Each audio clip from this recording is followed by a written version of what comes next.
On the on a United computer. States Capitol be in order. Without objection, the chair is authorized to declare the committee in recess at any point.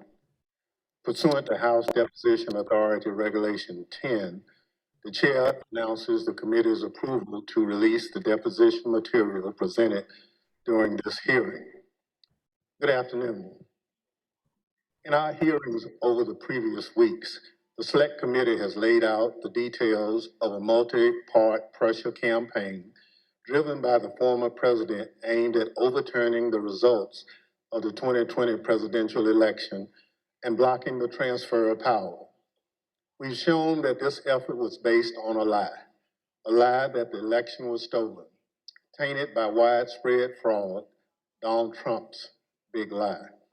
In the weeks ahead, the committee will hold additional hearings about how Donald Trump summoned a mob of his supporters to Washington, spurred them to march on the Capitol, and failed to take meaningful action to quell the violence as it was unfolding on January 6th.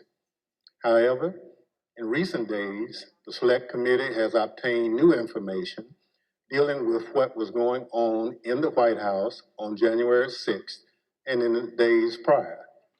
Specific detailed information about what the former president and his top aides were doing and saying in those critical hours.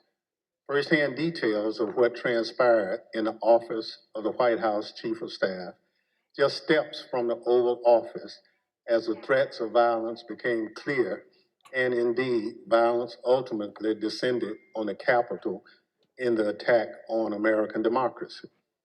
It's important that the American people hear that information immediately.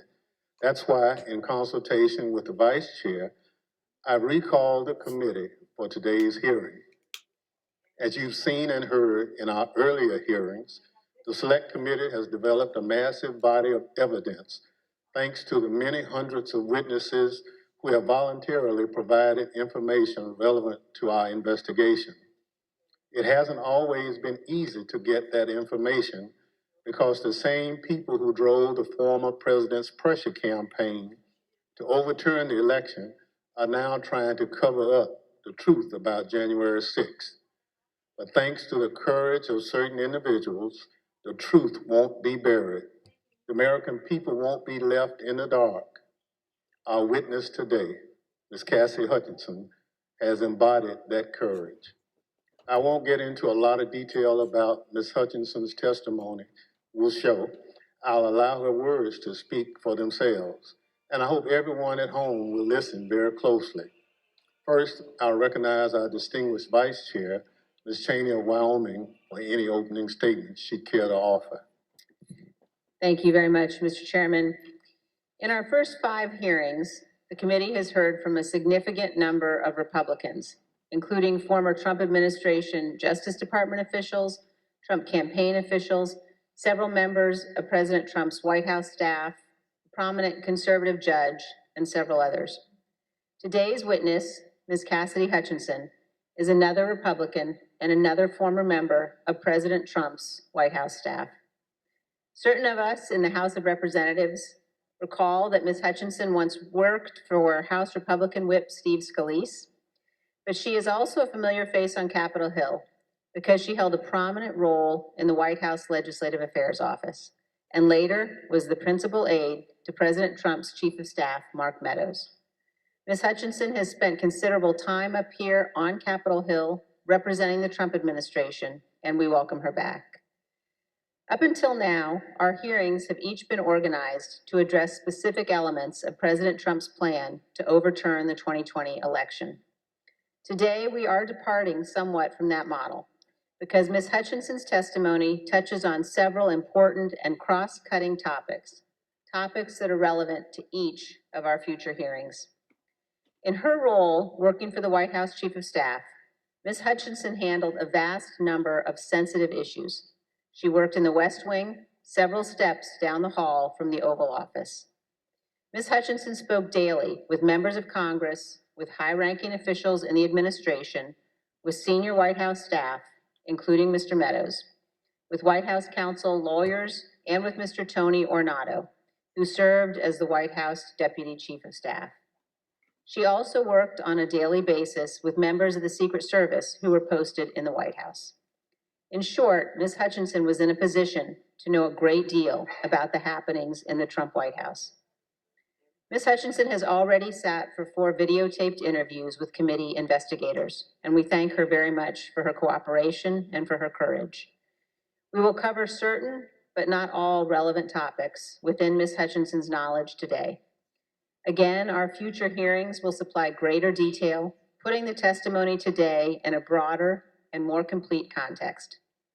Today, you will hear Ms. Hutchinson relate certain firsthand observations of President Trump's conduct on January 6th. You will also hear new information regarding the actions and statements of Mr. Trump's senior advisors that day, including his Chief of Staff, Mark Meadows, and his White House counsel. And we will begin to examine evidence bearing on what President Trump and members of the White House staff knew about the prospect for violence on January 6th, even before that violence began. To best communicate the information the committee has gathered, we will follow the practice of our recent hearings, playing videotape testimony from Ms. Hutchinson and others, and also posing questions to Ms. Hutchinson live. Mr. Chairman, I yield back. Thank you very much. Our witness today is Ms. Cassie Hutchinson, who served in the Trump administration in the White House Office of Legislative Affairs from 2019 to 2020, and as a special assistant to the President in the White House Chief of Staff's office from March 2020 through January 2021. I will now swear in our witness. The witness will please stand and raise her right hand. Do you swear or affirm under penalty of perjury that the testimony you're about to give is the truth, the whole truth, and nothing but the truth, so help you God? Thank you. You may be seated. Let the record reflect the witness answered in the affirmative. I now recognize myself for questions. Ms. Hutchinson, I'd like to start with a few questions about your background. These are some photographs we've obtained highlighting your career. These show you with members of Congress, including Steve Scalise, as well as the White House with leader Kevin McCarthy and Jim Jordan. Others show you with the President and members of Congress aboard Air Force One. Before you worked in the White House, you worked on Capitol Hill for Representative Steve Scalise, the Republican whip, and Senator Ted Cruz.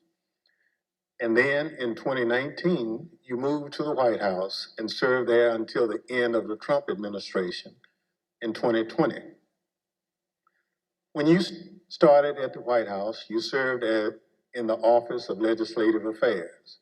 We understand that you were initially hired as a staff assistant, but were soon promoted to a position of greater responsibility. Can you explain your role for the committee? When I moved over to the White House Chief of Staff's office with Mr. Meadows when he became the 4th Chief of Staff, it's difficult to describe a typical day. I was a special assistant to the President and an advisor to the Chief of Staff. The days depended on what the President was doing that day, and that's kind of how my portfolio was reflected. I had a lot of outreach with members of Congress, senior cabinet officials. I would work on policy issues with relevant internal components and members on the Hill, as well as security protocol at the White House complex for Mr. Meadows and the President. And then you received another promotion in March 2020. At that time, you became the principal aide to the new White House Chief of Staff, Mark Meadows. Is that right? That's correct, sir. What did a typical day look like for you in your work with Mr. Meadows? It varied with what was going on. We spent a lot of time on the Hill. I spent time on the Hill independently too, as I was his liaison for Capitol Hill. We did a lot of presidential travel engagements, but mostly I was there to serve what the Chief of Staff needed, and a lot of times what the Chief of Staff needed was a reflection of what the President's schedule is detailed to do that day.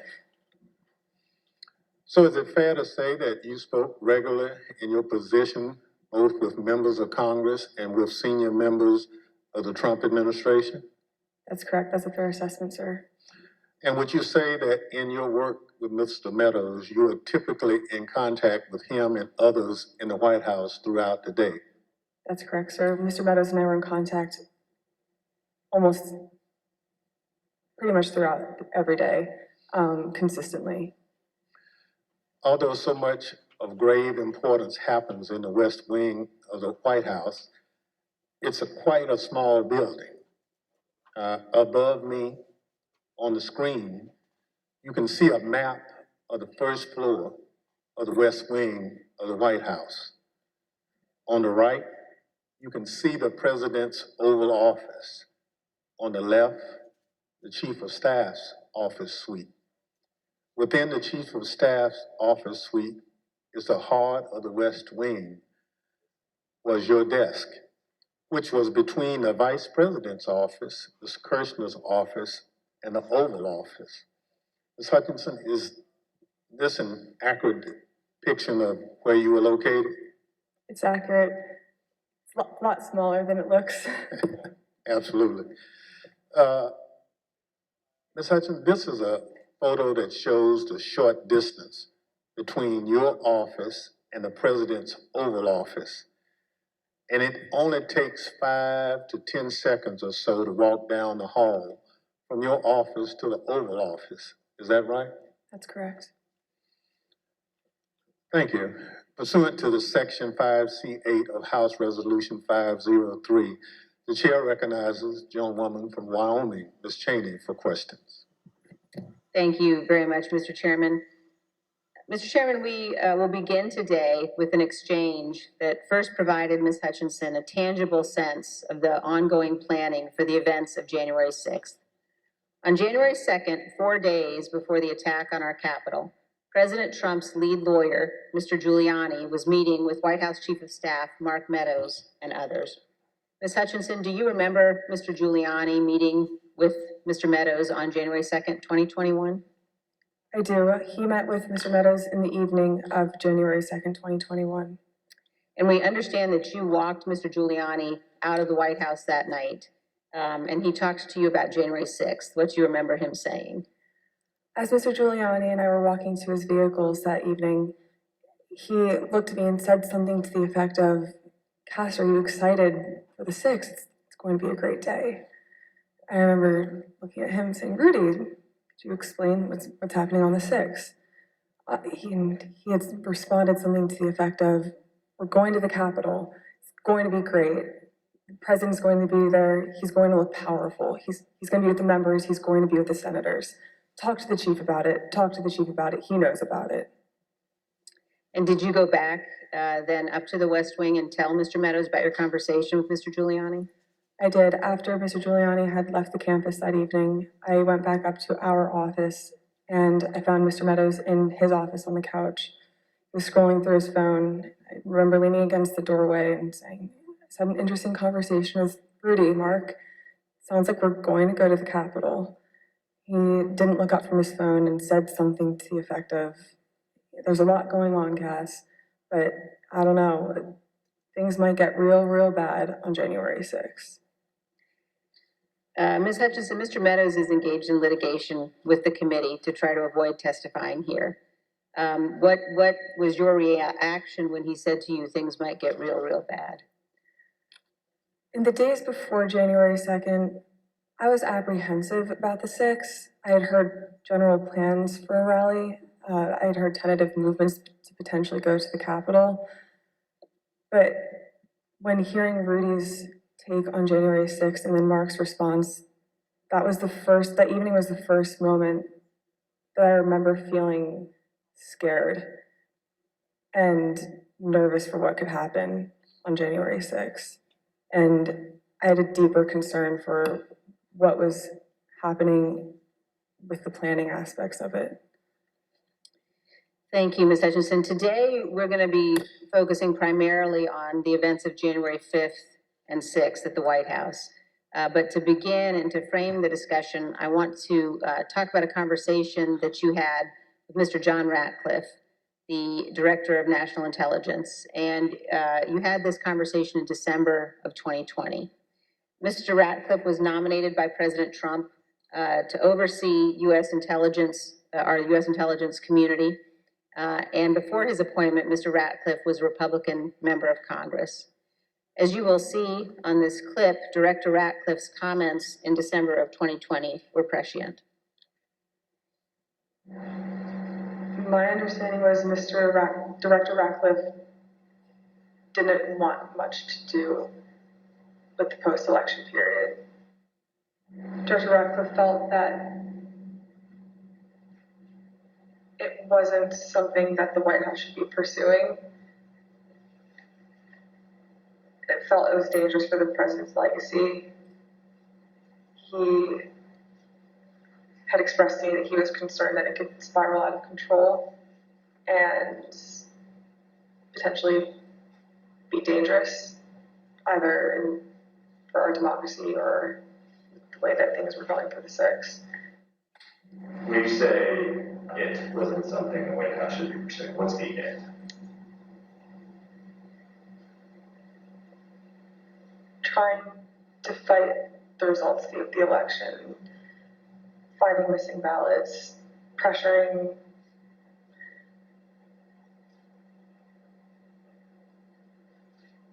filing lawsuits in certain states where there didn't seem to be significant evidence, and reaching out to state legislatures about that. So pretty much the way that the White House is handling the post-election period, he felt that there could be dangerous repercussions in terms of precedent set for elections, for our democracy, for the six. You know, he was hoping that we would concede.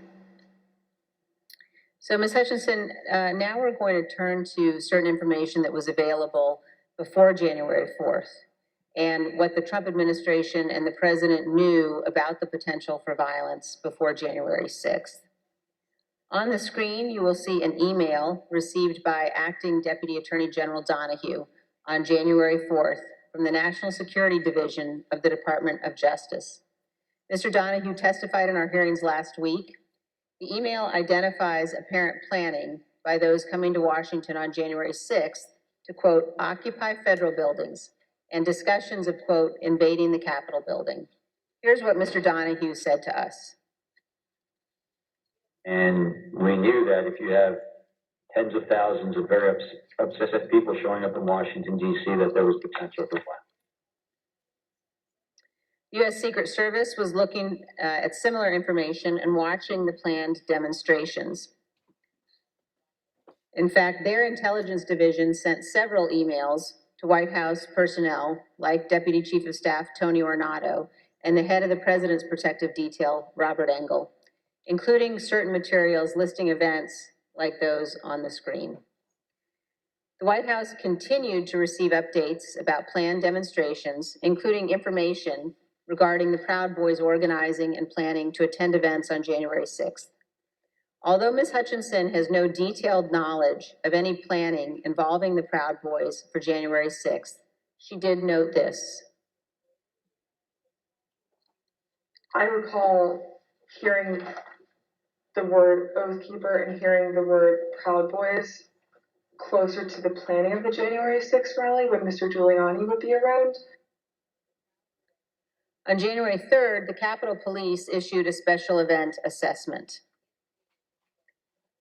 In that document, the Capitol Police noted that the Proud Boys and other groups planned to be in Washington, D.C. on January 6th and indicated that, quote, unlike previous post-election protests, the targets of the pro-Trump supporters are not necessarily the counter-protesters as they were previously, but rather Congress itself is the target on the 6th.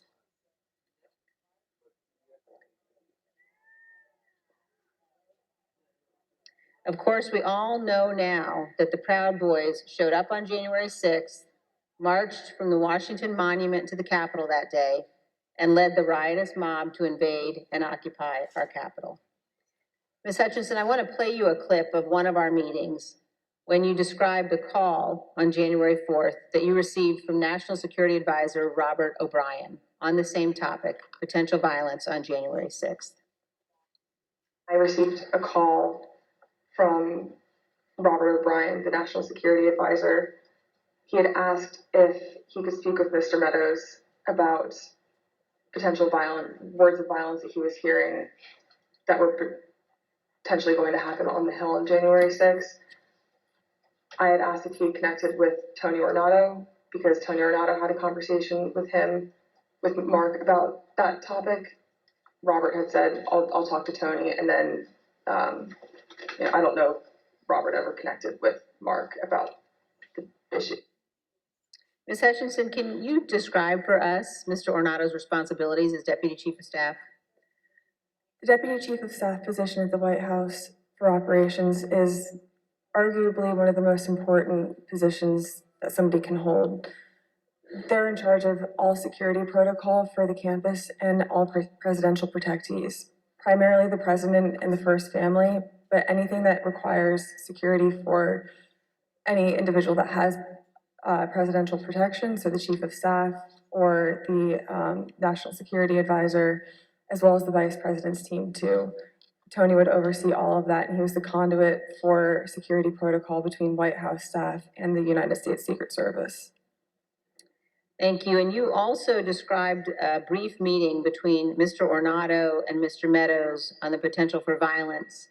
The meeting was on January 4th. They were talking about the potential for violence on January 6th. Let's listen to a clip of that testimony. I remember Mr. Ornato had talked to him about intelligence reports. I remember Mr. Ornato coming in and saying that we had intel reports saying that there could potentially be violence on the 6th. You also told us about reports of violence and weapons that the Secret Service were receiving on the night of January 5th and throughout the day on January 6th. Is that correct? That's correct.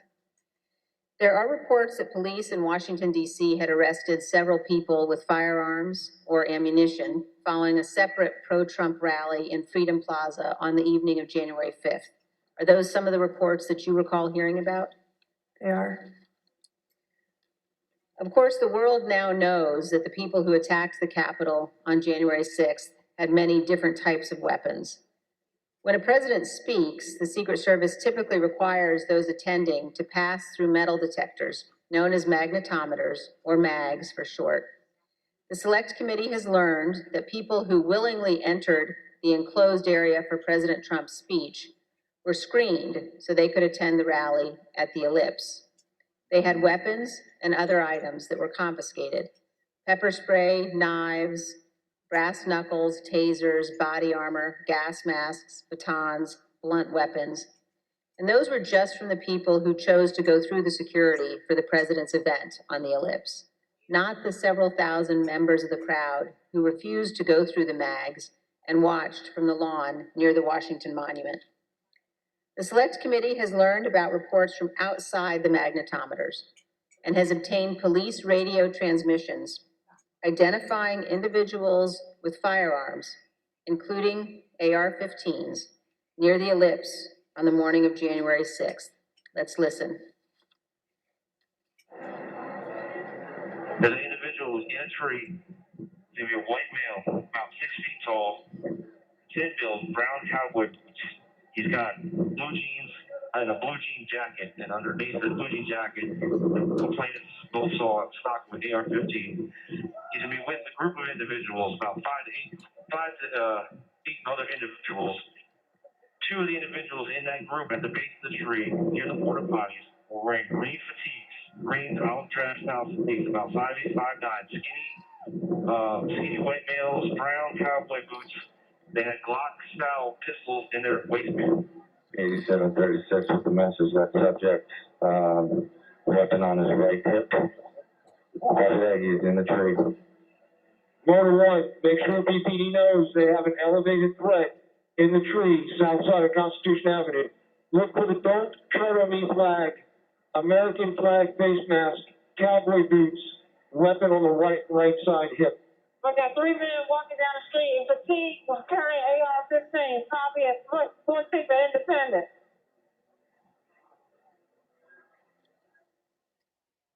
AR-15s at 14th and Independence.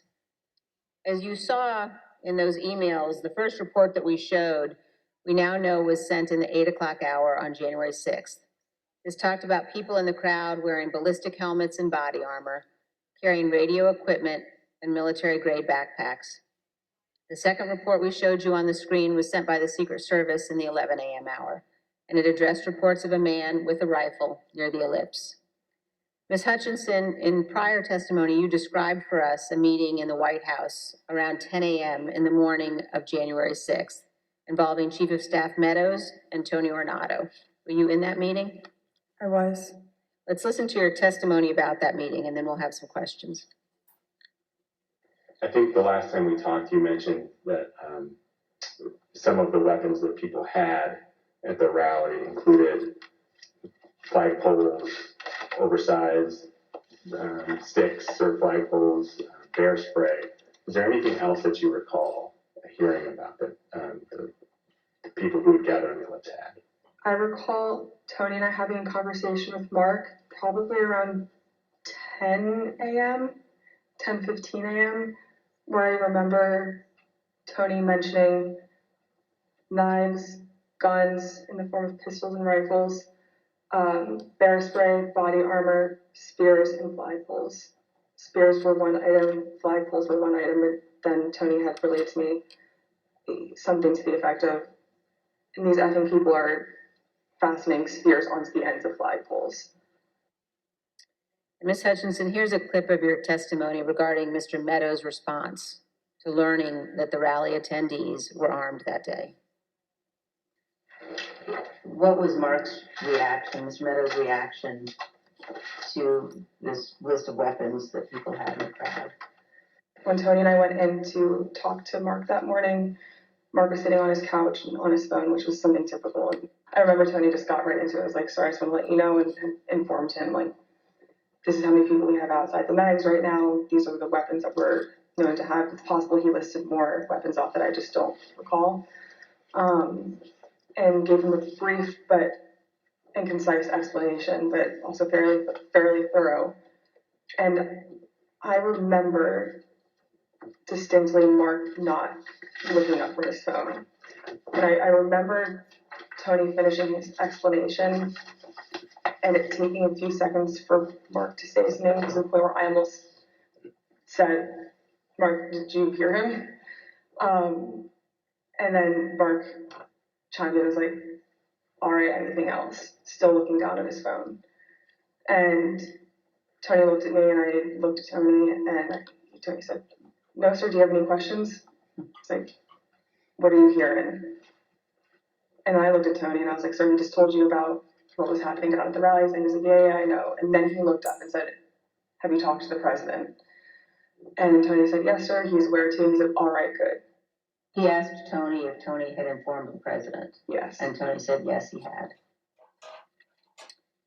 So, Ms. Hutchinson, is it your understanding that Mr. Ornato told the president about weapons at the rally on the morning of January 6th? That's what Mr. Ornato relayed to me.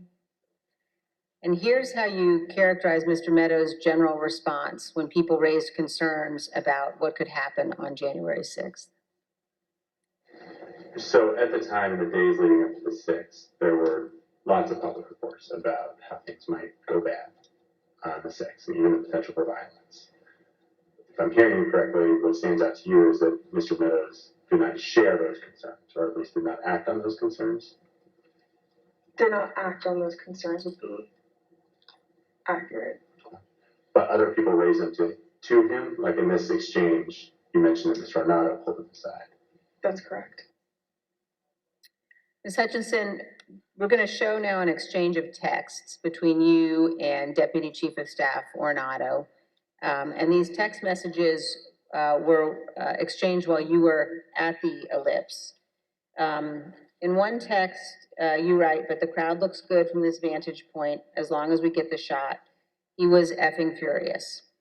And the text messages also stress that President Trump kept mentioning the OTR, an off-the-record movement. We're going to come back and ask you about that in a minute. But could you tell us, first of all, who it is in the text who was furious? The he in that text that I was referring to was the president. And why was he furious, Ms. Hutchinson?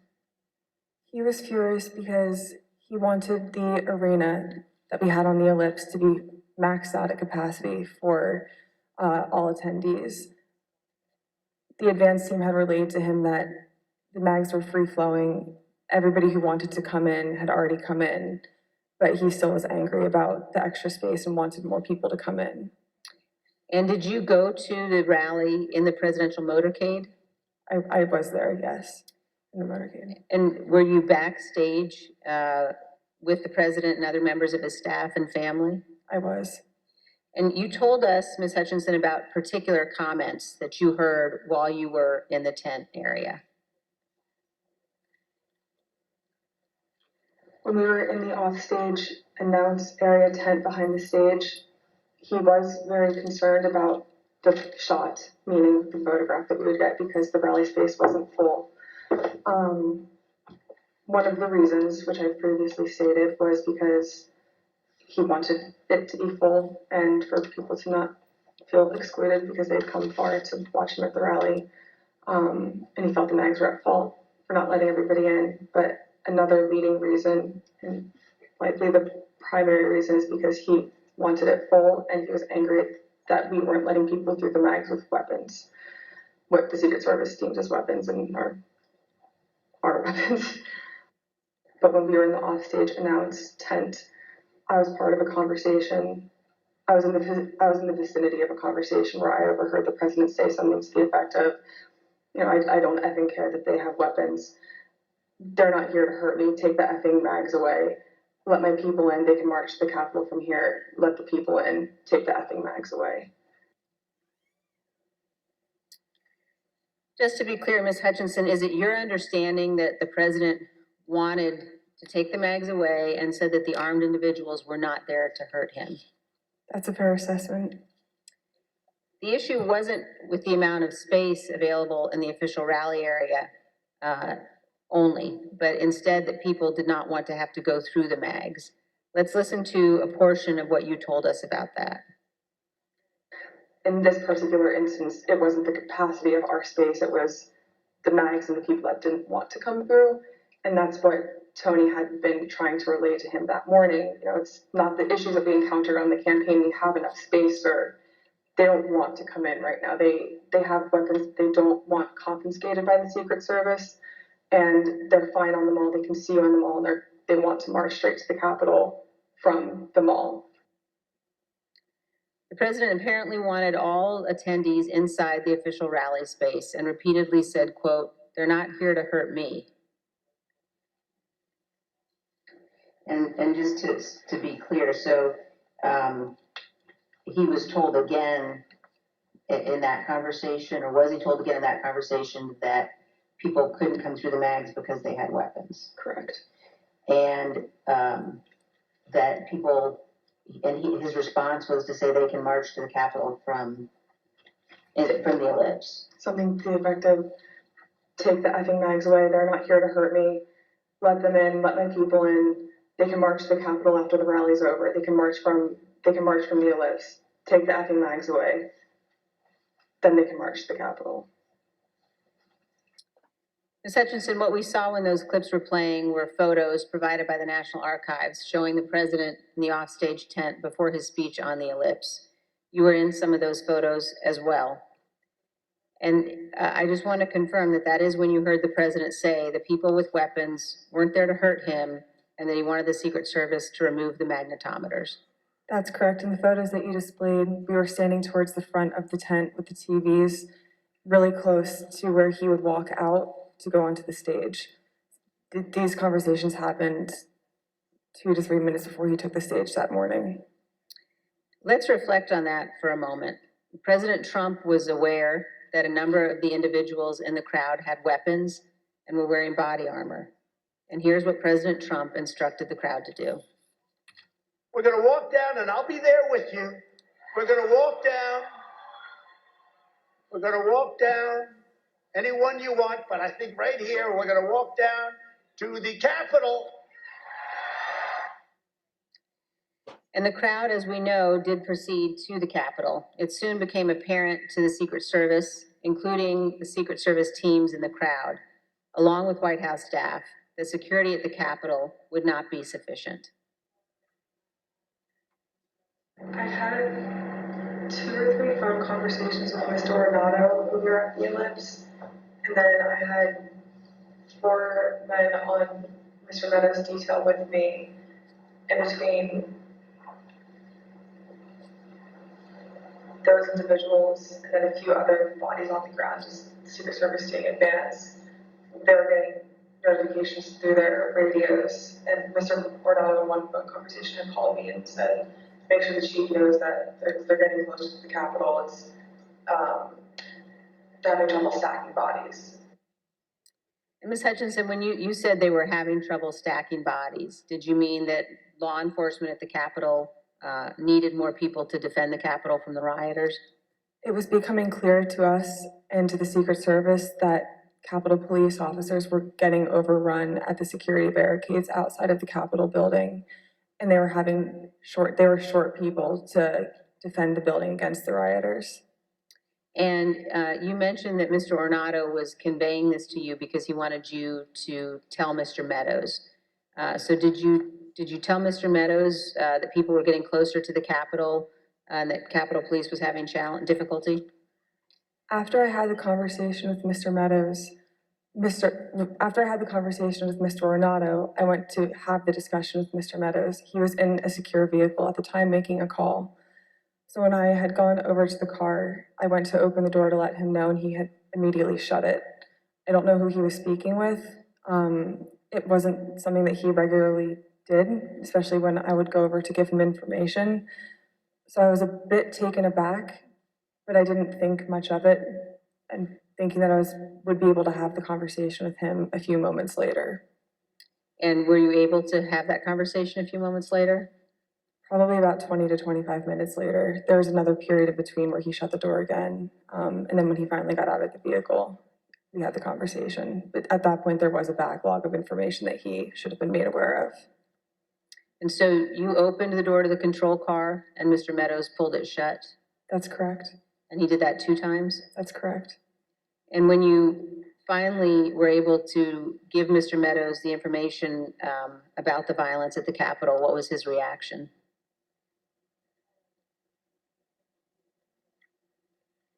He almost had a lack of reaction. I remember him saying, all right, something to the effect of, how much longer does the president have left in his speech? Again, much of this information about the potential for violence was known or learned before the onset of the violence, early enough for President Trump to take steps to prevent it. He could, for example, have urged the crowd at the Ellipse not to march to the Capitol. He could have condemned the violence immediately once it began, or he could have taken multiple other steps. But as we will see today and in later hearings, President Trump had something else in mind. One other question at this point, Ms. Hutchinson, were you aware of concerns that White House counsel Pat Cipollone or Eric Hirschman had about the language President Trump used in his Ellipse speech? There were many discussions the morning of the 6th about the rhetoric of the speech that day. In my conversations with Mr. Hirschman, he had relayed that we would be foolish to include language that had been included at the president's request, which had lines along to the effect of, fight for Trump, we're gonna march to the Capitol, I'll be there with you, fight for me, fight for what we're doing, fight for the movement. Things about the vice president at the time too. Both Mr. Hirschman and White House counsel's office were urging the speechwriters to not include that language for legal concerns and also for the optics of what it could portray the president wanting to do that day. And we just heard the president say that he would be with his supporters as they marched to the Capitol. Even though he did not end up going, he certainly wanted to. Some have questioned whether President Trump genuinely planned to come here to the Capitol on January 6th. In his book, Mark Meadows falsely wrote that after President Trump gave his speech on January 6th, he told Mr. Meadows that he was, quote, speaking metaphorically about the walk to the Capitol. As you will see, Donald Trump was not speaking metaphorically. As we heard earlier, Rudy Giuliani told Ms. Hutchinson that Mr. Trump plans to travel to the Capitol on January 6th. I want to pause for just a moment to ask you, Ms. Hutchinson, to explain some of the terminology you will hear today. We've heard you use two different terms to describe plans for the president's movement to the Capitol or anywhere else. One of those is a scheduled movement, and another one is OTR. Could you describe for us what each of those mean? A scheduled presidential movement is on his official schedule. It's notified to the press and to a wide range of staff that will be traveling with him. It's known to the public, known to the Secret Service, and they're able to coordinate the movement days in advance. An off-the-record movement is confined to the knowledge of a very, very small group of advisors and staff. Typically, a very small group of staff would travel with him, mostly that are just included in the national security package. You can pull an off-the-record movement together in less than an hour. It's a way to kind of circumvent having to release it to the press, if that's the goal of it, or to not have to have as many security parameters put in place ahead of time to make the movement happen. Thank you. And let's turn back now to the president's plans to travel to the Capitol on January 6th. We know that White House counsel Pat Cipollone was concerned about the legal implications of such a trip, and he agreed with the Secret Service that it shouldn't happen. Ms. Hutchinson, did you have any conversations with Pat Cipollone about his concerns about the president going to the Capitol on January 6th? On January 3rd, Mr. Cipollone had approached me, knowing that Mark had raised the prospect of going up to the Capitol on January 6th. Mr. Cipollone and I had a brief private conversation where he said to me, we need to make sure that this doesn't happen. This would be legally a terrible idea for us. We have serious legal concerns if we go up to the Capitol that day. And he then urged me to continue relaying that to Mr. Meadows, because it's my understanding that Mr. Cipollone thought that Mr. Meadows was indeed pushing this along with the president. And we understand, Ms. Hutchinson, that you also spoke to Mr. Cipollone on the morning of the 6th as you were about to go to the rally on the Ellipse. And Mr. Cipollone said something to you like, make sure the movement to the Capitol does not happen. Is that correct? That's correct. I saw Mr. Cipollone right before I walked out onto West Exec that morning, and Mr. Cipollone said something to the effect of, please make sure we don't go up to the Capitol, Cassidy. Keep in touch with me. We're going to get charged with every crime imaginable if we make that movement happen. And do you remember which crimes Mr. Cipollone was concerned with? In the days leading up to the 6th, we had conversations about potentially obstructing justice or defrauding the electoral count. Let's hear about some of those concerns that you mentioned earlier in one of your interviews with us. Having a private conversation with Pat late in the afternoon of 3rd or 4th, that Pat was concerned it would look like we were obstructing justice or obstructing the electoral college count. And I apologize for probably not being very firm with my legal terms here, but that it would look like we were obstructing what was happening on Capitol Hill. And he was also worried that it would look like we were inciting a riot or encouraging a riot to erupt on the Capitol, at the Capitol.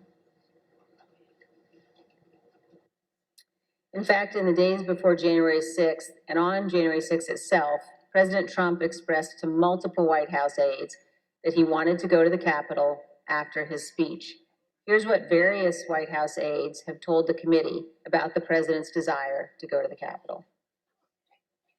Did the president tell you this, that he wanted to speak at the Capitol? Correct, yes.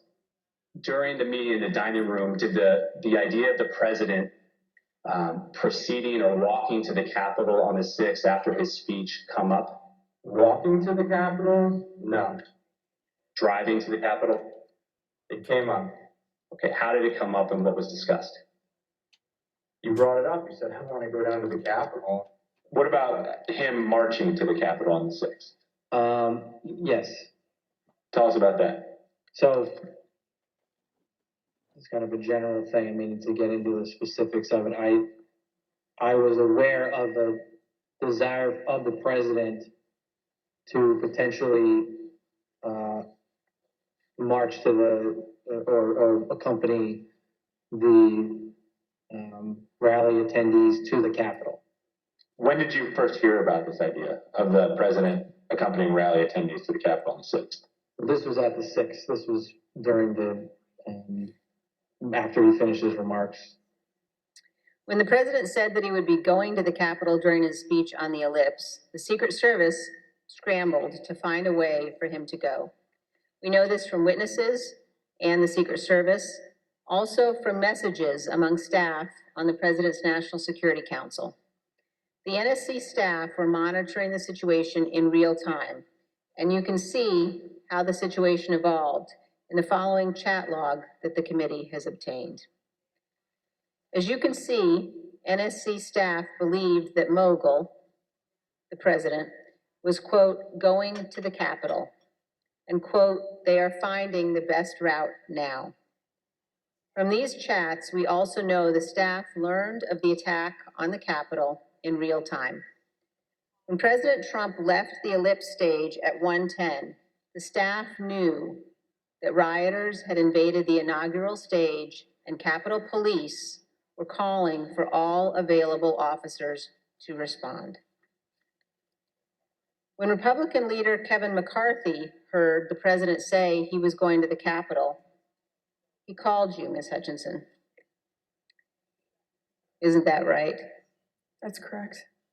And in this text message, you told Tony Ornato, quote, McCarthy just called me too. And do you guys think you're coming to my office? Tell us about the call that day with Leader McCarthy during the president's speech on the ellipse. I was still in the tent behind the stage, and when you're behind the stage, you can't really hear what's going on in front of you. So when Mr. McCarthy called me with this information, I answered the call and he sounded rushed, but also frustrated and angry at me. And I was confused because I didn't know what the president had just said. He then explained, the president just said he's marching to the Capitol. You told me this whole week you aren't coming up here. Why would you lie to me? I said, I'm not lying. I wasn't lying to you, sir. We're not going to the Capitol. And he said, well, he just said it on stage, Cassidy. Figure it out. Don't come up here. I said, I'll run the traps on this and I'll shoot you a text. I can assure you we're not coming up to the Capitol. We've already made that decision. He pressed a little bit more, believing me, but I think frustrated that the president had said that. And we ended the phone conversation after that. I called Mr. Ornato to reconfirm that we weren't going to the Capitol, and which is also in our text messages. I sent Mr. McCarthy another text telling him the affirmative that we were not going up to the Capitol, and he didn't respond after that. And we understand, Ms. Hutchinson, that the plans for the president to come to the Capitol had included discussions at some point about what the president would do when he came up to the Capitol on January 6th. Let's look at a clip of one of your interviews discussing that issue with the committee. When you were talking about a scheduled movement, did anyone say what the president wanted to do when he got here? No. Not that I can specifically remember. I remember hearing a few different ideas discussed between Mark and Scott Perry, Mark and Rudy Giuliani. I don't know which conversations were elevated to the president. I don't know what he personally wanted to do when he went up to the Capitol that day. I know that there were discussions about him having another speech outside of the Capitol before going in. I know that there was a conversation about him going into the House chamber at one point. As we've all just heard, in the days leading up to January 6th, on the day of the speech, both before and during and after the rally speech, President Trump was pushing his staff to arrange for him to come up here to the Capitol during the electoral vote count. Let's turn now to what happened in the president's vehicle when the Secret Service told him he would not be going to the Capitol after his speech. First, here is the president's motorcade leaving the ellipse after his speech on January 6th.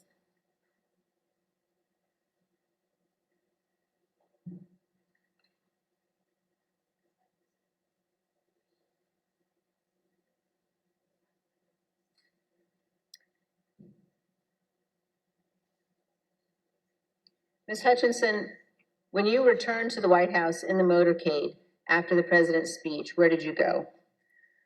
When I returned to the White House, I walked upstairs towards the Chief of Staff's office, and I noticed Mr. Ornato lingering outside of the office. Once we had made eye contact, he quickly waved me to go into his office, which was just across the hall from mine.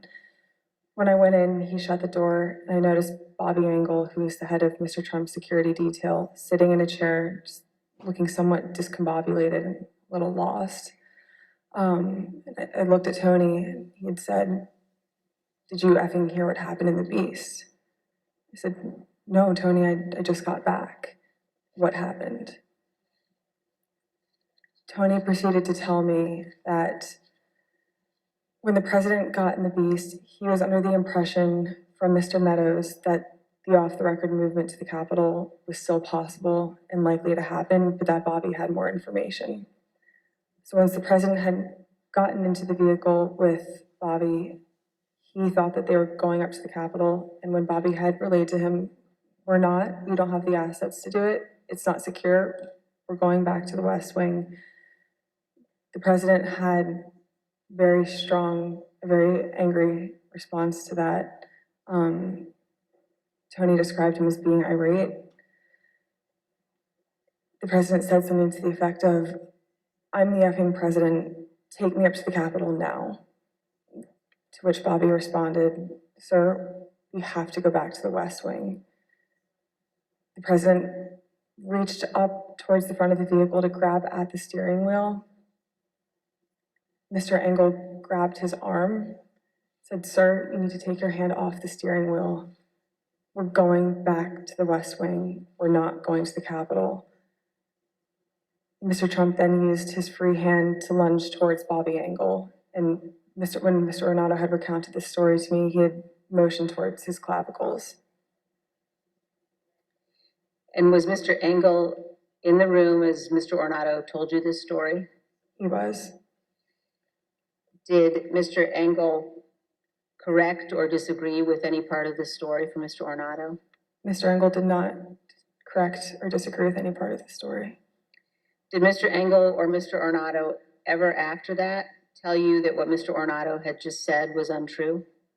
Neither Mr. Ornato nor Mr. Engel told me ever that it was untrue. And despite this altercation, this physical altercation, during the ride back to the White House, President Trump still demanded to go to the Capitol. Here's what Kayleigh McEnany, the White House press secretary at the time, wrote in her personal notes and told the committee about President Trump's desire to go to the Capitol after returning to the White House. When you wrote, POTUS wanted to walk to the Capitol, was that based solely on what the president said during his speech or anything that he or anybody else said afterwards? So to the best of my recollection, I believe when we got back to the White House, he said he wanted to physically walk with the marchers, and according to my notes, he then said he'd be fine with just riding the beast. But to the best of my recollection, he wanted to be a part of the march in some fashion. Okay, and just for the record, the beast refers to the presidential limousine? Yes. President Trump did not go to the Capitol that day. We understand that he blamed Mark Meadows for that. So prior to leaving the rally site, when he got off the stage and everybody was making the movement back to the motorcade, I had overheard Mr. Meadows say to him then, as I had prior to Mr. Trump taking the stage that morning, that he was still working on getting an off-the-record movement to the Capitol. So when Mr. Trump took the stage, he was under the impression via Mr. Meadows that it was still possible. So when he got off the stage, I had relayed to Mr. Meadows that I had another conversation with Tony. The movement was still not possible. Mr. Meadows said, okay. And then as they proceeded to go to the motorcade, and Mr. Meadows had reiterated, we're going to work on it. So I talked to Bobby. Bobby has more information. Mark got into his vehicle. To my understanding, Trump got into the Beast. And after we had all arrived back at the White House, later in the day, it had been relayed to me via Mark that the president wasn't happy that Bobby didn't pull it off for him and that Mark didn't work hard enough to get the movement on the books. The physical altercation that Ms. Hutchinson described in the presidential vehicle was not the first time that the president had become very angry about issues relating to the election. On December 1, 2020, Attorney General Barr said in an interview that the Department of Justice had now not found evidence of widespread election fraud sufficient to change the outcome of the election. Ms. Hutchinson, how did the president react to hearing that news? Around the time that I understand the AP article went live, I remember hearing noise coming from down the hallway, so I poked my head out of the office and I saw the valet walking towards our office. He had said, get the chief down to the dining room, the president wants him. So Mark went down to the dining room, came back to the office a few minutes later. After Mark had returned, I left the office and went down to the dining room, and I noticed that the door was propped open and the valet was inside the dining room changing the tablecloth off of the dining room table. He motioned for me to come in and then pointed towards the front of the room near the fireplace mantle and the TV, where I first noticed there was ketchup dripping down the wall and there's a shattered porcelain plate on the floor. The valet had articulated that the president was extremely angry at the Attorney General's AP interview and had thrown his lunch against the wall, which was causing them to have to clean up. So I grabbed a towel and started wiping the ketchup off the wall to help the valet out. And he said something to the effect of, he's really ticked off about this. I would stay clear of him for right now. He's really, really ticked off about this right now. And Ms. Hutchinson, was this the only instance that you are aware of where the president threw dishes? It's not. And are there other instances in the dining room that you recall where he expressed his anger? There were several times throughout my tenure with the Chief of Staff that I was aware of him either throwing dishes or flipping the tablecloth to let all the contents of the table go onto the floor and likely break or go everywhere. And Ms. Hutchinson, Attorney General Barr described to the committee the president's angry reaction when he finally met with President Trump. Let's listen. And I said, look, I know that you're dissatisfied with me, and I'm glad to offer my resignation. And he pounded the table very hard. Everyone sort of jumped, and he said, accept it. Mr. Chairman, I reserve. Gentlewoman reserves. The chair requests those in the hearing room to remain seated until the Capitol Police have escorted our witness from the room. Pursuant to the order of the committee of today, the chair declares the committee in recess for a period of approximately 10 minutes.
Where's the sound? Your understanding that Mr. Meadows called okay. Mr. Stone on the 5th. I'm under the impression that Mr. Meadows did complete both a call to Mr. Stone and General Flynn the evening of the 5th. And do you know what they talked about that evening, Ms. Hutchinson? I'm not sure. Is it your understanding that Mr. Giuliani, Mr. Eastman, and others had set up what has been called, quote, a war room at the Willard Hotel on the night of the 5th? I was aware of that the night of the 5th. And do you know if Mr. Meadows ever intended to go to the Willard Hotel on the night of the 5th? Mr. Meadows had a conversation with me where he wanted me to work with Secret Service on a movement from the White House to the Willard Hotel so he could attend the meeting or meetings with Mr. Giuliani and his associates in the war room. And what was your view as to whether or not Mr. Meadows should go to the Willard that night? I had made it clear to Mr. Meadows that I didn't believe it was a smart idea for him to go to the Willard Hotel that night. I wasn't sure everything that was going on at the Willard Hotel, although I knew enough about what Mr. Giuliani and his associates were pushing during this period.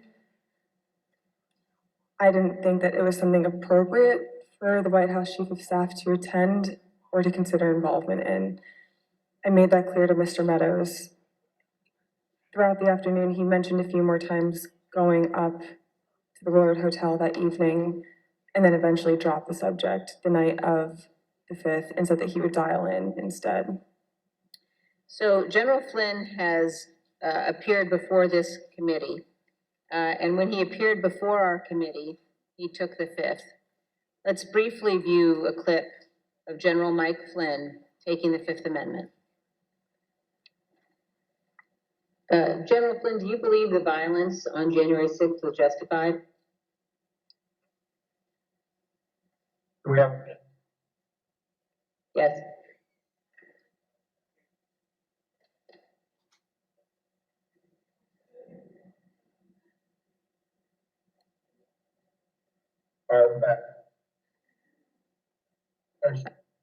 Congressman Cheney, could you repeat the question, please?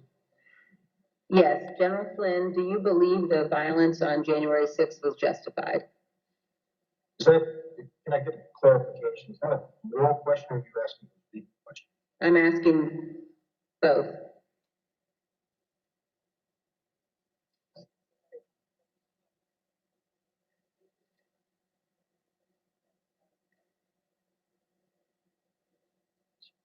I said, yeah.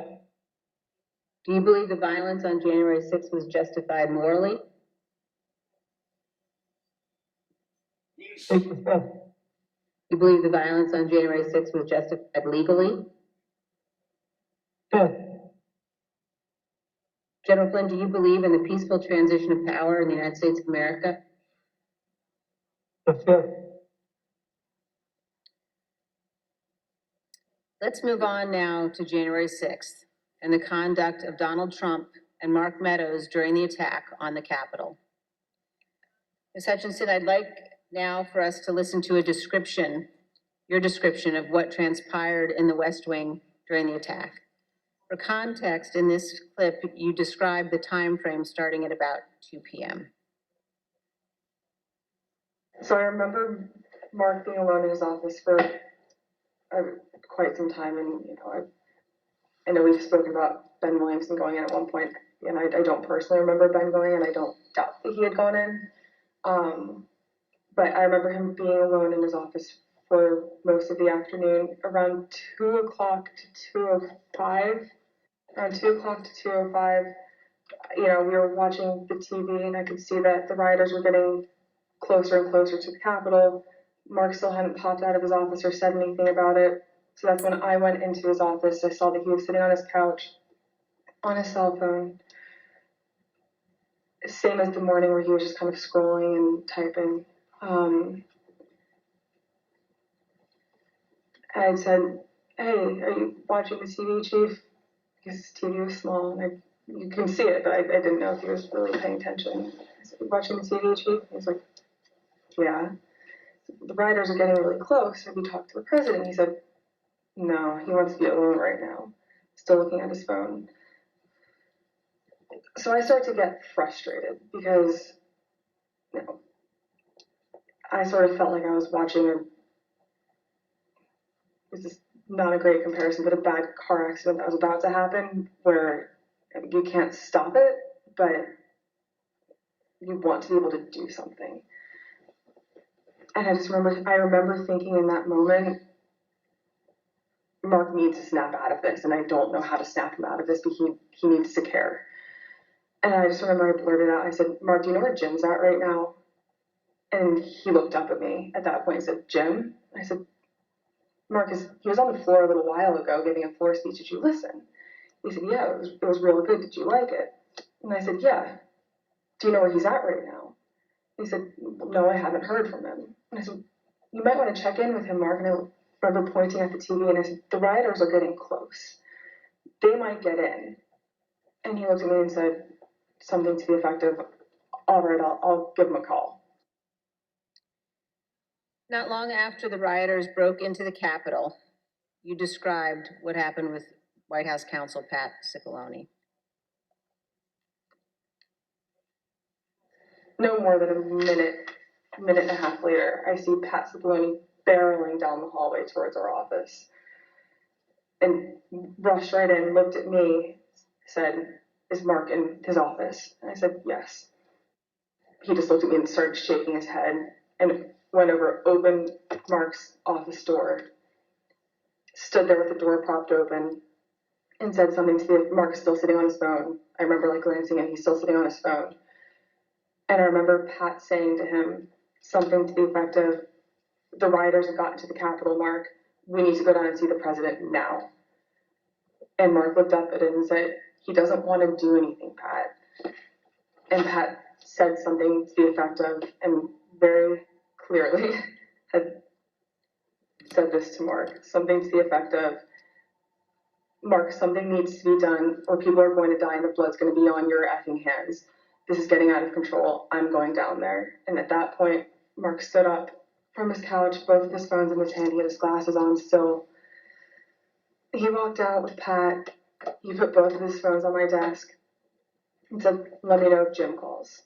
And they walked out and went down to the dining room. A few minutes later, Representative Jordan called back. A couple minutes later, so likely around between 2:15 and 2:25. I know the tweet went out at 2:24. I don't remember if I was there when the tweet went out or if it happened right afterwards, but Jim had called. I answered the phone, said 1 second. He knew it was, I guess he knew it was, I introduced myself, but I don't remember if he called my cell phone or if he had called one of Mark's.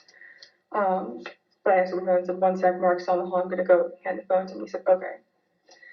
So I went down, I asked the valet if Mark was in the dining room. The valet said yes. I opened the door to the dining room, briefly stepped in to get Mark's attention, showed him the phone, like flipped the phone his way so he could see it said Jim Jordan. He had stepped to where I was standing there holding the door open, took the phone talking to Jim with the door still propped open. So I took a few steps back. So I probably was 2 feet from Mark. He was standing in the doorway going to the Oval Office dining room. They had a brief conversation, and in the crossfires, I heard briefly like what they were talking about, but in the background, I had heard conversations in the Oval dining room at that point talking about the hang Mike Pence chants. That clip ended, Ms. Hutchinson, with you recalling that you heard the president, Mr. Meadows, and the White House counsel discussing the hang Mike Pence chants. And then you described for us what happened next. It wasn't until Mark hung up the phone, handed it back to me. I went back to my desk. A couple minutes later, him and Pat came back, possibly Eric Hirschman too. I'm pretty sure Eric Hirschman was there. But I'm confident it was Pat that was there. I remember Pat saying something to the effect of, Mark, we need to do something more. They're literally calling for the vice president to be effing hung. And Mark had responded something to the effect of, you heard him, Pat. He thinks Mike deserves it. He doesn't think they're doing anything wrong. To which Pat said something, this is effing crazy. We need to be doing something more. Briefly stepped into Mark's office. And when Mark had said something to the effect of, he doesn't think they're doing anything wrong, knowing what I had heard briefly in the dining room, coupled with Pat discussing the hang Mike Pence chants in the lobby of our office, and then Mark's response, I understood there to be the rioters in the Capitol that were chanting for the vice president to be hung. Let me pause here on this point. As rioters chanted hang Mike Pence, the President of the United States, Donald Trump, said that, quote, Mike deserves it, and that those rioters were not doing anything wrong. This is a sentiment that he has expressed at other times as well. In an interview with ABC News correspondent Jonathan Karl, President Trump was asked about the supporters chanting hang Mike Pence last year. Instead of condemning them, the former president defended them. Because it's common sense, John. It's common sense that you're supposed to protect. How can you, if you know a vote is fraudulent, right? Yeah. How can you pass on a fraudulent vote to Congress? President Trump's view that the rioters were not doing anything wrong and that, quote, Mike deserved it, helps us to understand why the president did not ask the rioters to leave the Capitol for multiple hours. In fact, he put this tweet out at 2:24 p.m. Ms. Hutchinson, do you recall seeing this tweet in which the president said the vice president did not have the courage to do what needed to be done? I do. And Ms. Hutchinson, what was your reaction when you saw this tweet? As a staffer that works to always represent the administration to the best of my ability and to showcase the good things that he had done for the country, I remember feeling frustrated, disappointed, and really, it felt personal. I was really sad. As an American, I was disgusted. It was unpatriotic. It was un-American. We were watching the Capitol building get defaced over a lie. And it was something that was really hard in that moment to digest, knowing what I'd been hearing down the hall in the conversations that were happening, seeing that tweet come up and knowing what was happening on the Hill. And it's something that I still struggle to work through the emotions of that. Ms. Hutchinson, we have also spoken to multiple other White House staff about their reaction to Donald Trump's 224 tweet, condemning Mike Pence for not having the courage to refuse to count electoral votes, an act that would have been illegal. Matthew Pottinger, a former Marine intelligence officer who served in the White House for 4 years, including as Deputy National Security Advisor, was in the vicinity of the Oval Office at various points throughout the day. When he saw that tweet, he immediately decided to resign his position. Let's watch him describe his reaction to the president's tweet.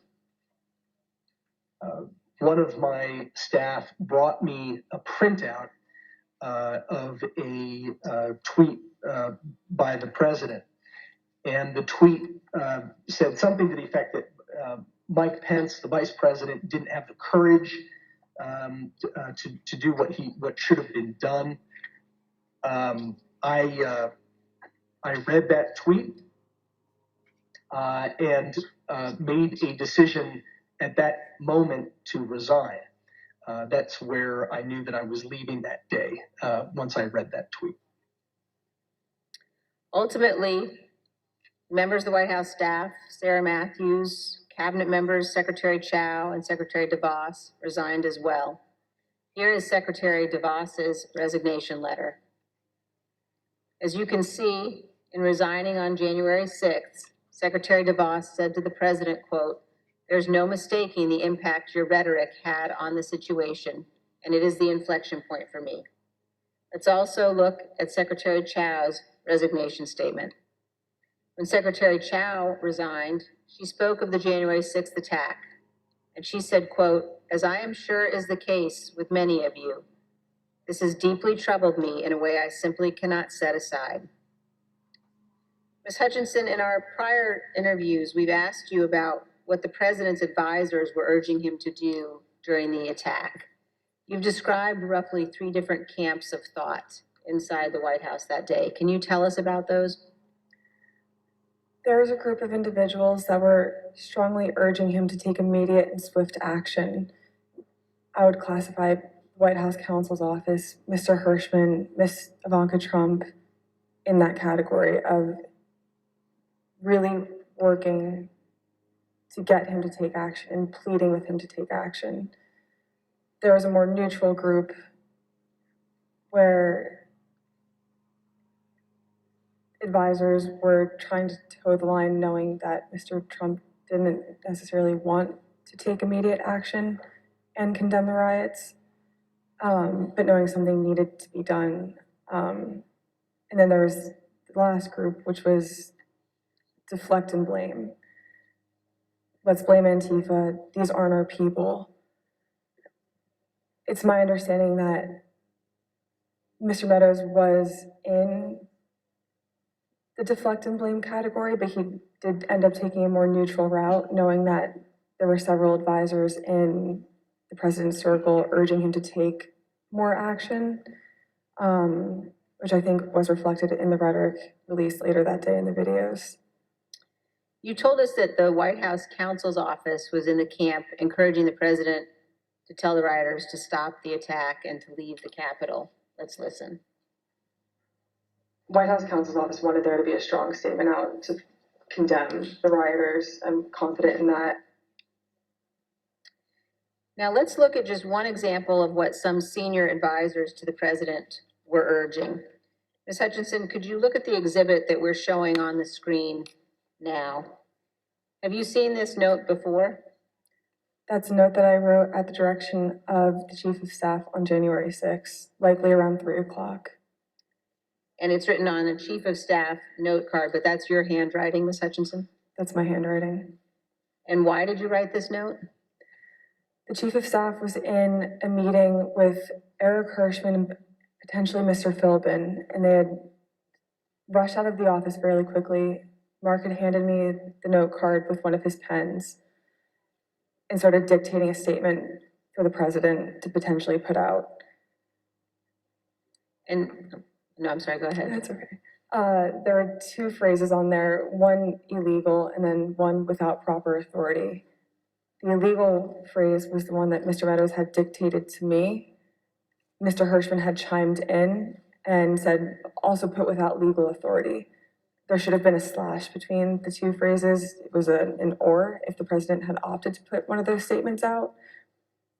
Evidently he didn't. Later that afternoon, Mark came back from the Oval Dining Room and put the palm card on my desk with illegally crossed out, but said we didn't need to take further action on that statement. So, to your knowledge, this statement was never issued? It was, to my knowledge, it was never issued. And Ms. Hutchinson, did you understand that Ivanka Trump wanted her father to send people home? That's my understanding, yes. Let's play a clip of you addressing that issue. I remember her saying at various points, she wanted her dad to send them home. She wanted her dad to tell them to go home peacefully, and she wanted to include language that he necessarily wasn't on board with at the time.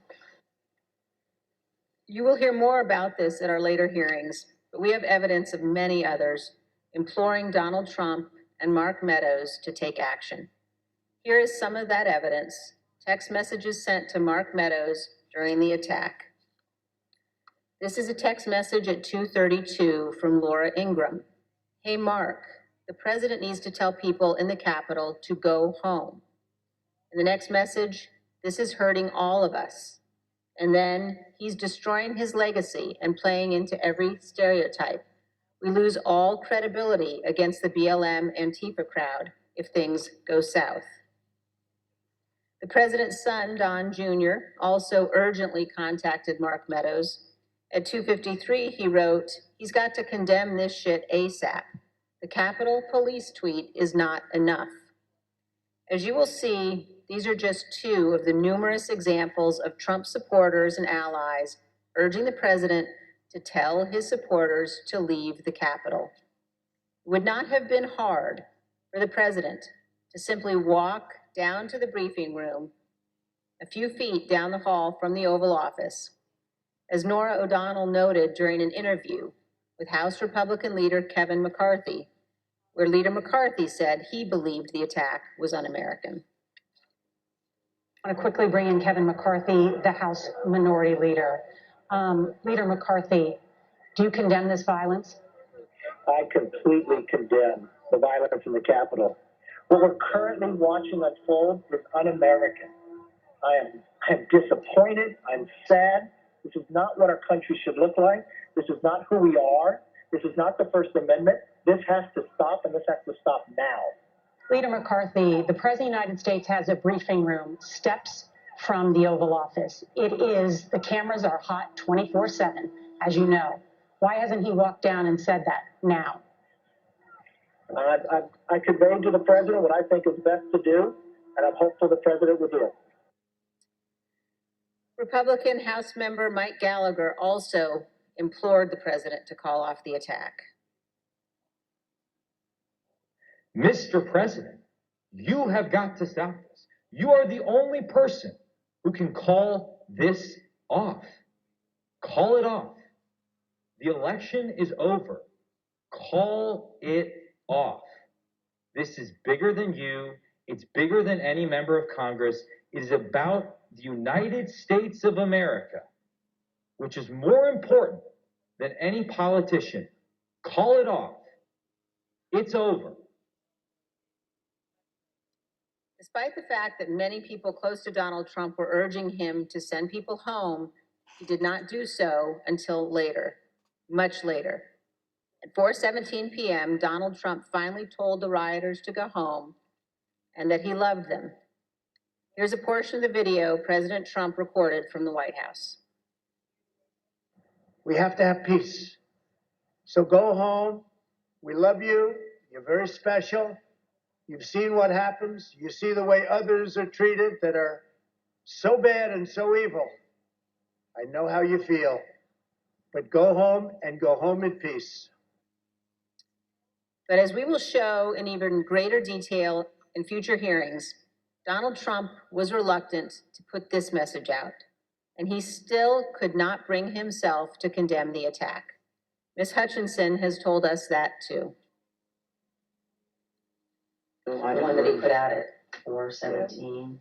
I'm sure we've discussed it, and just to elaborate if I hadn't already at that point, I recall him being reluctant to film the video on the 6th. I was not involved in any of the logistics or the planning for that video. I just remember seeing the video go out and feeling a little shocked after it went out. On the evening of January 6th and the day after, the president's family and his senior staff and others tried to encourage the president to condemn the violence and commit to the peaceful transition of power. At 3:31 p.m. on January 6th, Sean Hannity of Fox News texted Mark Meadows. Mr. Hannity said, quote, "Can he make a statement? I saw the tweet. Ask people to leave the Capitol." Later that evening, Mr. Hannity sent another text message to Mark Meadows. This time, he shared a link to a tweet. That tweet reported that President Trump's cabinet secretaries were considering invoking the 25th Amendment to remove President Trump from office. As you can see on the screen, The 25th Amendment to the Constitution creates a process for the transition of power if a president is unfit or unable to serve. 25th Amendment has never been used to remove a president. But the committee has learned that after the attack on the U.S. Capitol, this was being discussed by members of President Trump's cabinet as a way of stripping the full power of the presidency from Donald Trump. President Trump's supporters were worried. In addition to the tweet that he sent Mark Meadows after the attack, Sean Hannity apparently spoke with President Trump and warned him about what could happen.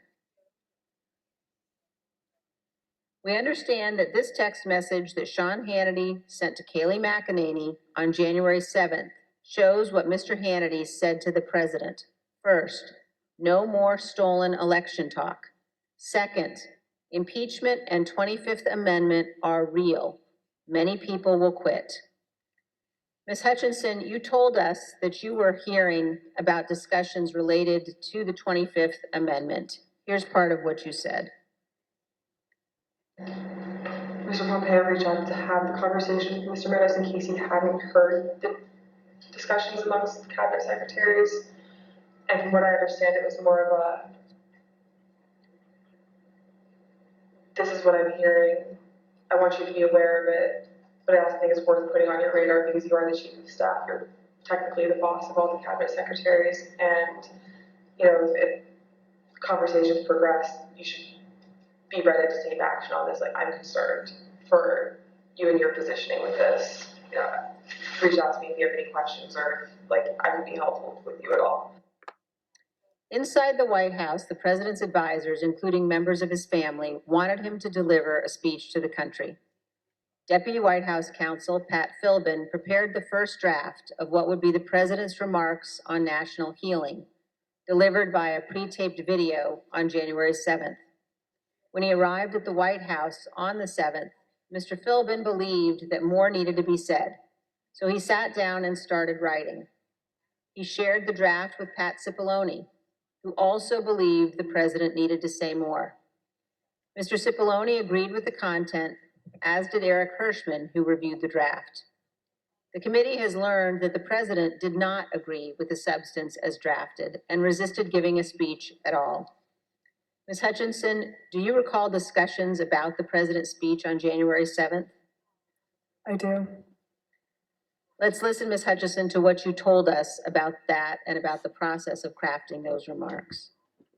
I learned from a conversation with Mark and overhearing between him and White House counsel and Eric Hirschman as well that Trump didn't necessarily think he needed to do anything more on the 7th than what he had already done on the 6th. When he was convinced to put out a video on the 7th, I understand that he had a lot of opinions about what the context of that announcement were to entail. I had original drafts of the speech where there were several lines that didn't make it in there about prosecuting the rioters or calling them violent. He didn't want that in there. He wanted to put in there that he wanted to potentially pardon them. And this is just with the increased emphasis of his mindset at the time, which was he didn't think that they did anything wrong. The people who did something wrong that day, or the person who did something wrong that day, was Mike Pence by not standing with him. But the president's advisors urged him to give the speech. Who convinced him to do the video on the 7th? I'm not sure who convinced him or if it was a group of people that convinced him. Who was in the group that you're aware of? That I'm aware of. Mark, Ivanka, Jared Kushner, Eric Hirschman, Pat Cipollone, Pat Philbin. Those are people that I'm aware of. Do you know why that group of people thought it was necessary for him to release a statement? I believe Kayleigh McEnany as well. From what I understood at the time, and from what the reports were coming in, there's a large concern of the 25th Amendment potentially being invoked, and there were concerns about what would happen in the Senate if the 25th was invoked.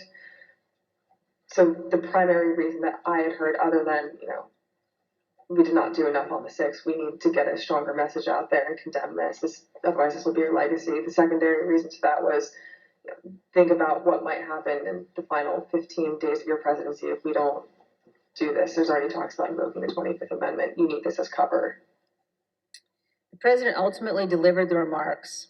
Unlike many of his other speeches, he did not ad-lib much. He recited them without significant alteration, except one. Even then, on January 7th, 2021, the day after the attack on the U.S. Capitol, the president still could not bring himself to say, quote, "But this election is now over." One other point about the speech, Ms. Hutchinson, did you hear that Mr. Trump at one point wanted to add language about pardoning those who took part in the January 6th riot? I did hear that, and I understand that Mr. Meadows was encouraging that language as well. Thank you, and here's what you told us previously about that. You said he was instructed not to include it. Who was instructing him not to include language about the pardon in that January 7th? I understood from White House counsel's office coming into our office that morning that they didn't think that it was a good idea to include that in the speech. That being Pat Cipollone? That's correct. And their encouragement. Ms. Hutchinson, did Rudy Giuliani ever suggest that he was interested in receiving a presidential pardon related to January 6th? He did. Ms. Hutchinson, did White House Chief of Staff Mark Meadows ever indicate that he was interested in receiving a presidential pardon related to January 6th? Mr. Meadows did seek that pardon. Yes, ma'am. Thank you, Ms. Hutchinson. Mr. Chairman, I yield back. I want to thank our witness for joining us today. The members of the Select Committee may have additional questions for today's witness, and we ask that you respond expeditiously in writing to those questions. Without objections, members will be permitted 10 business days to submit statements for the record, including opening remarks and additional questions for the witness. Without objection, the chair recognizes the vice chair for a closing statement. Thank you very much, Mr. Chairman. I want to begin by thanking Ms. Hutchinson for her testimony today. We are all in her debt. Our nation is preserved by those who abide by their oaths to our Constitution. Our nation is preserved by those who know the fundamental difference between right and wrong. And I want all Americans to know that what Ms. Hutchinson has done today is not easy. The easy course is to hide from the spotlight, to refuse to come forward, to attempt to downplay or deny what happened. That brings me to a different topic. While our committee has seen many witnesses, including many Republicans, testify fully and forthrightly, this has not been true of every witness. And we have received evidence of one particular practice that raises significant concern. Our committee commonly asks witnesses connected to Mr. Trump's administration or campaign whether they've been contacted by any of their former colleagues or anyone else who attempted to influence or impact their testimony. Without identifying any of the individuals involved, let me show you a couple of samples of answers we received to this question. First, here's how one witness described phone calls from people interested in that witness's testimony. Quote, "What they said to me is as long as I continue to be a team player, they know I'm on the right team. I'm doing the right thing. I'm protecting who I need to protect. You know I'll continue to stay in good graces in Trump world. And they have reminded me a couple of times that Trump does read transcripts, and just keep that in mind as I proceed through my interviews with the committee." Here's another sample in a different context. This is a call received by one of our witnesses. Quote, "A person let me know you have your deposition tomorrow. He wants me to let you know he's thinking about you. He knows you're loyal, and you're going to do the right thing when you go in for your deposition. I think most Americans know that attempting to influence witnesses to testify untruthfully presents very serious concerns. We will be discussing these issues as a committee, carefully considering our next steps. Mr. Chairman, thank you. I yield back. Gentlewoman yields back. Ms. Hutchinson, thank you. Thank you for doing your patriotic duty and helping the American people get a complete understanding of January 6th and its causes. Thank you for your courage in testifying here today. You have the gratitude of this committee and your country. I know it wasn't easy to sit here today and answer these questions, but after hearing your testimony in all its candor and detail, I want to speak directly to the handful of witnesses who have been outliers in our investigation, the small number who have defied us outright, those whose memories have failed them again and again on the most important details, and to those who fear Donald Trump and his enablers. Because of this courageous woman and others like her, your attempt to hide the truth from the American people will fail. And to that group of witnesses, if you've heard this testimony today and suddenly you remember things you couldn't previously recall, or there are some details you'd like to clarify, or you discovered some courage you had hidden away somewhere, our doors remain open. The Select Committee will reconvene in the weeks ahead as we continue to lay out our findings to the American people. The chair requests those in the hearing room to remain seated until the Capitol Police have escorted the witness and members from the room. Without objection, the committee stands adjourned.